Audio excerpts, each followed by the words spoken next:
Welcome to Money Mode, the channel that makes money talk less confusing and way more useful. Let's get into it.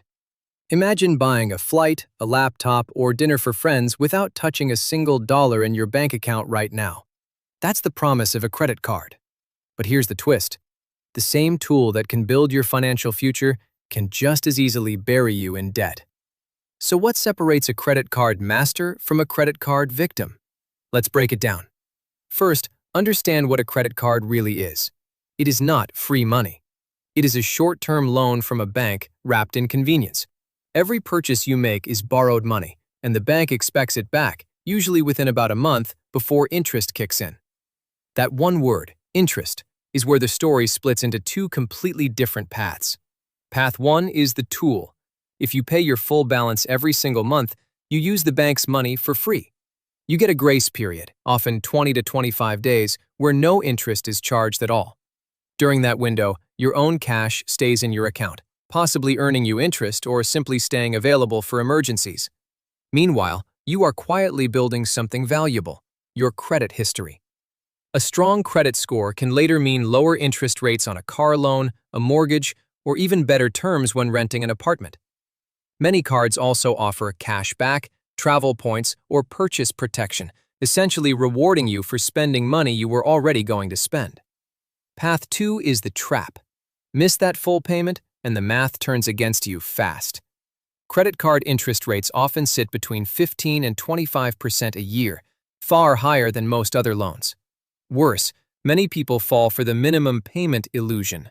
Paying only the minimum feels responsible, but it can take years, sometimes decades, to clear a balance, while interest quietly multiplies what you owe. Here's a simple picture.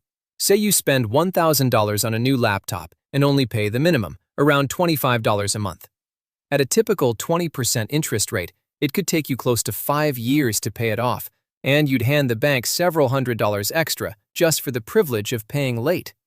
Same laptop, same price, but a completely different final cost, decided entirely by one habit: when you pay.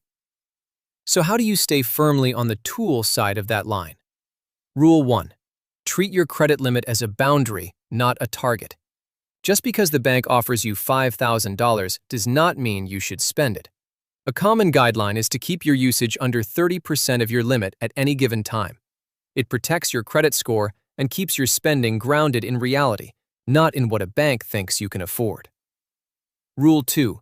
Pay in full, every single cycle. No exceptions. Set up autopay for the full statement balance, not just the minimum. This one habit alone eliminates almost all credit card risk, and it takes about 90 seconds to set up once. Rule 3. Use rewards on purpose, not as an excuse. Chase a reward only if you were already planning to spend that money. Buying things you do not need just to earn points is not a strategy. It is a trap wearing a rewards costume, and the interest you pay will always outweigh the points you earn. Rule 4. Know your due date better than your own birthday.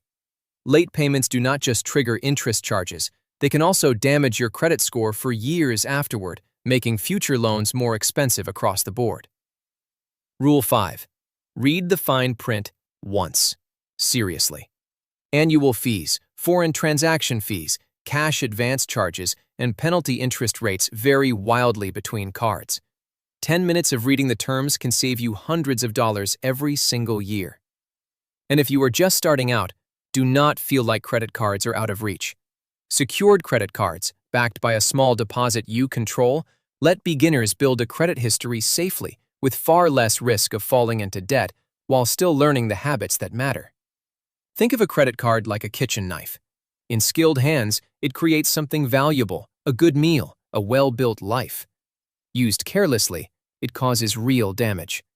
The plastic itself is neutral. It has no intentions of its own.